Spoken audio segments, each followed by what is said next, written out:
కట్టేదెట్టో ఇట్టే చెప్పేయాలమ్మా. చెట్టు పుట్ట చూసే వేళ తప్పేదెట్టయ్యా. కుమారి చంపకెన్ని కెంపులో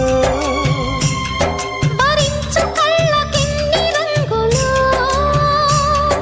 అహో ఇదెంత వింత మోహము, సొగసు చూడ హాయి హాయిరే, తెలిసి నేడు ఇంత హాయి హాయి హాయి.